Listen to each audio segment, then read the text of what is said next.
స్వాతంత్ర వేడుకలకు ముందు దేశ రాజధాని ఢిల్లీలో బాంబు బెదిరింపులు కలకలం రేపాయి. ఢిల్లీ హైకోర్టు, ఎయిర్పోర్టు సహా పలు ప్రభుత్వ కార్యాలయాలకు బాంబు బెదిరింపు ఈమెయిల్స్ వచ్చాయి. దీంతో భద్రతా బలగాలు అప్రమత్తమై విస్తృత తనిఖీలు చేపట్టాయి. అయితే ఇదంతా ఆకతాయిల పనేనని, ఇవన్నీ నకిలీ బెదిరింపులేనని తేలడంతో అంతా ఊపిరి పీల్చుకున్నారు. మరోవైపు ఎర్రకోటలో జరగనున్న స్వాతంత్ర దినోత్సవం కోసం కట్టుదిట్టమైన భద్రతా ఏర్పాట్లు చేశారు.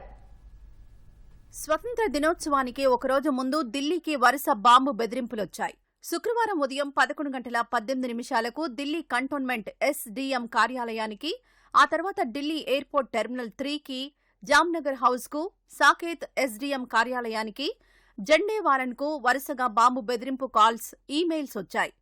ఢిల్లీ హైకోర్టులో మధ్యాహ్నం 2:11 పేలుడు జరుగుతుందని మెయిల్ రావడంతో అధికారులు వెంటనే అప్రమత్తమయ్యారు. ఢిల్లీ పోలీసుల ఆధ్వర్యంలో బాంబు స్క్వాడ్, డాగ్ స్క్వాడ్, అగ్నిమాపక సిబ్బంది హుటాహుటిన ఆ ప్రాంతాలకు చేరుకుని తనిఖీలు చేపట్టారు. అయితే ఎక్కడా ఎలాంటి అనుమానాస్పద వస్తువులు లభించకపోవడంతో ఇవి కేవలం నకిలీ బెదిరింపులేనని పోలీసులు నిర్ధారించారు. ఢిల్లీ హైకోర్టుకొచ్చిన బెదిరింపు మెయిల్లో ఢిల్లీ ఖలిస్తాన్ అవుతుందని ఆగంతకులు హెచ్చరించారు. ఆగస్టు 15న బాంబు దాడులు చేస్తామని బెదిరించారు. 1984 సిక్కు వ్యతిరేక హింసాకాండకు బాధ్యులైన కాంగ్రెస్ నేతలపై చర్య తీసుకోవాలని మెయిల్లో డిమాండ్ చేశారు. కాకి యూనిఫాంలో వచ్చే వ్యక్తులు ఎర్రకోటలో పేలుళ్లకు పాల్పడతారంటూ హెచ్చరించారు.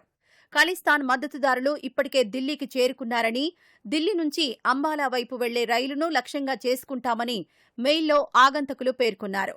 పంజాబీ భాషను ఇంగ్లీష్లో రాసి Delhi high court, high court registrar, high court బార్కు ఆగంతకులు మెయిల్ పంపారు. మరోవైపు శనివారం ఎర్రకోటలో జరిగే స్వతంత్ర వేడుకలకు ఢిల్లీ పోలీసులు బహుళ అంచెల భద్రతను ఏర్పాటు చేశారు.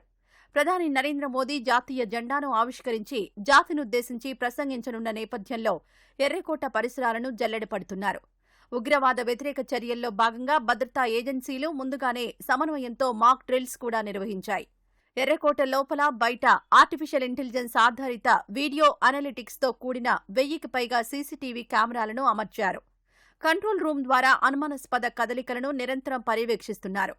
ఎలాంటి అత్యవసర పరిస్థితినైనా ఎదుర్కొనేందుకు ప్రత్యేక రెస్పాన్స్ బృందాలను సిద్ధంగా ఉంచినట్లు పోలీసు అధికారులు తెలిపారు. ఎర్రకోటతో పాటు ఢిల్లీలోని ప్రధాన కూడళ్లు, రైల్వే స్టేషన్లు, ఇతర సున్నిత ప్రాంతాల్లోనూ తనిఖీలు ముమ్మరం చేశారు. వేడుకలకు వచ్చే ప్రజలకు ఎలాంటి అసౌకర్యం కలగకుండా ట్రాఫిక్, తనిఖీల విషయంలో జాగ్రత్తలు తీసుకుంటున్నారు.